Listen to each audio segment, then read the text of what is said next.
할렐루야, 좋은 아침입니다. 오늘도 말씀을 하루를 시작합니다. 슬기로운 아침 시간 예레미야 37장 말씀입니다.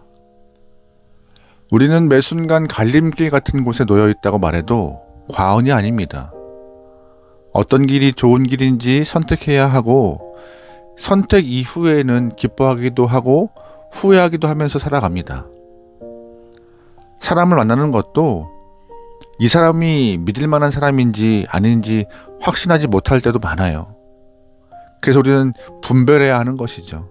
우리가 분별만 잘하면 승승장구할 것입니다. 하지만 그 분별이 어려워서 분별에 실패했기 때문에 우리의 인생이 다람쥐 쳇바퀴 돌듯 살고 있는 것이 아닌가 생각해 봅니다. 그렇다면 왜 이렇게 분별이 어려울까요? 왜 분별에 실패할까요? 개인적인 생각인데요. 가장 큰 이유는 욕심 때문인 것 같습니다.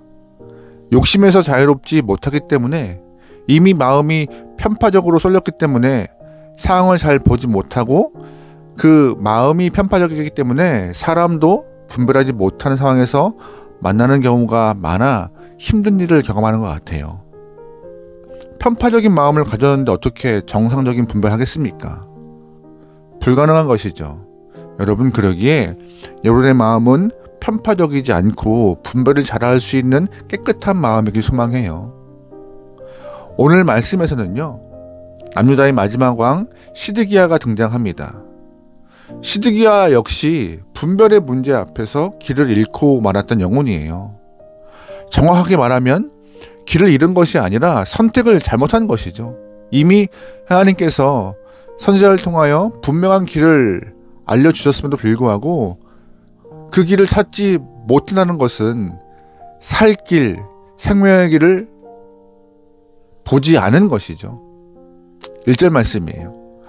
요시야의 아들 시드기야가 여호야김의 아들 고니야의 뒤를 이어 왕이 되었으니 이는 바벨론의 느부갓네살 왕이 그를 유다 땅의 왕으로 삼음이었더라.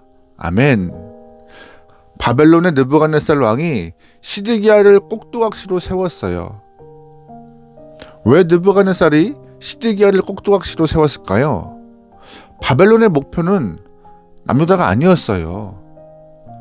애굽, 즉 이집트가 목표였기 때문에 애굽으로 가는 그 길목에 있던 남유다가 길을 열어주어야 쉽게 애굽을 점령할 수 있는 상황이었기 때문에 느부갓네살은 자신의 말을 잘 듣는 시드기야를 남유다의 왕으로 세워놓은 것이죠. 그래서 느부갓네살은 자기 마음대로 할 수 있는 시드기야를 왕으로 세운 이후 애굽을 치러 갈 때 길을 열어달라고 다짐을 받은 것입니다. 그런데 시드기야가 왕이 되고 나니 남유다의 왕실은 친바벨론파 신하들과 친애굽파 신하들이 나누어져서 항상 분쟁하고 있던 상태였습니다. 물론 본문 당시에는 세계 중심이 바벨론이었습니다. 그럼에도 남유다의 신하들은 친애굽파 경향의 사람들이 더 많았던 것이에요. 왜냐하면 애굽과 더 지리적으로 가까웠고 역사적으로 오랫동안 관계를 맺고 있었기 때문에 애굽이 바벨론의 침입을 막아줄 것이라는 막연한 기대감을 갖고 있었습니다. 실제로 그렇게 보이는 일이 일어나요. 5절 말씀이에요. 바로의 군대가 애굽에서 나오매 예루살렘을 애워쌌던 갈대아인이 그 소문을 듣고 예루살렘에서 떠났더라. 아멘. 애굽이 군대를 출격시키자 예루살렘을 포위하고 있던 바벨론 군대는 일시적으로 예루살렘의 포위를 풀고 애굽의 군대와 맞서기 위하여서 출격합니다. 이런 상황을 알게 된 친애굽파 신하들은 자신 있게 말해요. 봐라, 애굽이 우리를 구원하고자 군대를 보낸 거 아니냐. 애굽이 우리를 바벨론에서 구원할 것이다 라고 당당하게 외쳤던 것입니다. 이때부터 남유다의 시드기야가 헷갈리기 시작해요. 자신은 바벨론 느부갓네살 왕을 통하여서 왕이 되었습니다. 현 상황에서 힘센 나라는 분명 바벨론인데 애굽이 추격하자 바벨론이 예루살렘 포위를 풀고 떠날 정도라면 이 상황들이 좀 헷갈린 것이죠. 누가 힘쓸 것인가? 어디에 줄을 대야 더 잘 살 것인가? 지금 시드기야는 분별력을 잃은 상황이었습니다. 이때 하나님께서 예레미야에게 말씀을 통하여서 왕에게 선포를 하십니다. 7절 말씀이에요. 이스라엘의 하나님 여호와께서 이와 같이 말씀하시느니라. 너희를 보내어 내게 구하게 한 유다의 왕에게 아뢰라. 너희를 도우려고 나왔던 바로의 군대는 자기 땅 애굽으로 돌아가겠고 갈대아인이 다시 와서 이 성을 쳐서 빼앗아 불사르리라. 아멘.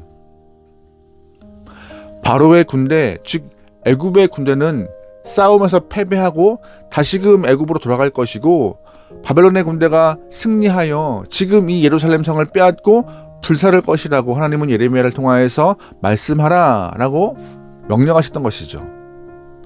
왕과 백성들에게 예레미야가 이야기를 해요. 애굽이 져. 바벨론이 승리할 거야. 나라가 빼앗길 거야. 하나님의 말씀을 전하자 왕과 백성들은 흥분했고, 극단적인 민족주의자들이 예레미야 앞을 막아서면서 소리 지릅니다. 네가 남자를 망한다고 한 예언자야? 선지자야? 어떻게 그런 말 할 수 있어? 어떻게 나라를 극도로 혼란에 빠뜨릴 수 있어? 라고 소리치면서 예레미야를 감옥에 가둬버려요. 10절 말씀입니다.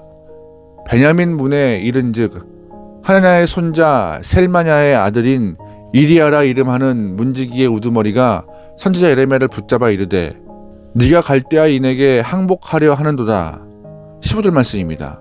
고관들이 노여워하여 예레미야를 때려서 서기관 요나단 집에 가두었으니 이는 그들이 이 집을 옥으로 삼았음이더라.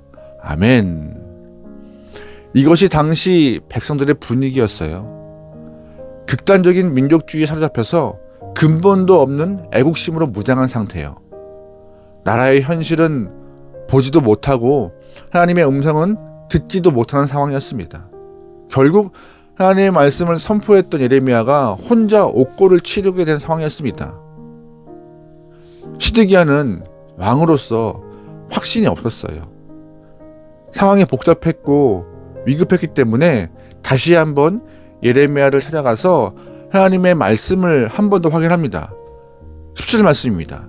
시드기야 왕이 사람을 보내어 그를 이끌어내고 왕궁에서 그에게 비밀이 물어 이르되 여호와께로부터 받은 말씀이 있느냐? 예레미야가 대답하되 있나이다. 또 이르되 왕이 바벨론의 손에 넘겨지리이다. 아멘. 예레미야는 하나님께 받은 말씀을 시드기야 왕에게 그대로 전합니다. 이쯤 되면 시드기야는 결단을 해야 됐어요. 그런데 마지막까지 결정하지 못하고 미적미적 거립니다. 그리고 예레미야를 다시금 옥에 가두고 혼자 왕궁으로 돌아가 버려요. 언제까지 예레미야가 감옥에 있었는지 아세요? 21절이에요. 이에 시드기야 왕이 명령하여 예레미야를 감옥들에 두고 떡 만드는 자의 거리에서 매일 떡 한 개씩 그에게 주게 하매 성중에 떡이 떨어질 때까지 이르니라. 예레미야가 감옥들에 머무느니라. 아멘. 시드기야는 성에 떡이 떨어질 때까지 예레미야를 감옥들에 두었습니다. 결국 38장에서 시드기야는 바벨론에 잡혔고 자녀들은 죽었고 나라는 패망했습니다. 여러분 잘 보시면 시드기야가 왜 분별력을 상실하고 결정을 빨리 못했을까요? 그 이유는 왕의 위치 때문에 그랬던 것 같아요. 무슨 말이냐? 분명 본인은 바벨론으로부터 세움받은 왕이었지만 친애굽 신하가 많았기 때문에 어떤 결정도 잘 하지 못하는 상황이었습니다. 게다가 하나님 말씀과 사람의 말 사이에서 방황하다가 결국 자신도 나라도 망쳐버렸던 인물이 시드기야였어요. 결정하지 못하고 미적미적 거렸던 그 상황 가운데 오늘 우리는 어디에 서 있죠? 내가 가야 할 길, 분별이 어렵다면 마음속에 무엇인가 자리 잡고 있는지 한번 돌아봐야 합니다.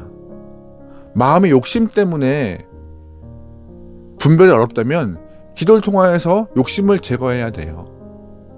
복잡한 마음이 있다면 말씀을 통하여서 복잡함이 녹여져야 합니다. 여러분 그러기에 기도하세요. 기도의 자리는 욕심과 번민이 녹아진 자리입니다. 하나님께 물어서 하나님의 뜻이 어디 있는지, 어떤 것을 더 선호하시고 좋아하시는지, 무엇을 우리에게 원하시는지 물어서 여러분이 올바른 선택할 수 있는 귀한 영혼 되면 좋겠습니다. 오늘 마음속에 여러 복잡한 것들이 정리되어서 하나님의 분명한 메시지가 자리 잡고 그 메시지를 붙잡는 여러분의 삶이 되기를 주의로 축원합니다. 아멘. 기도하시겠습니다.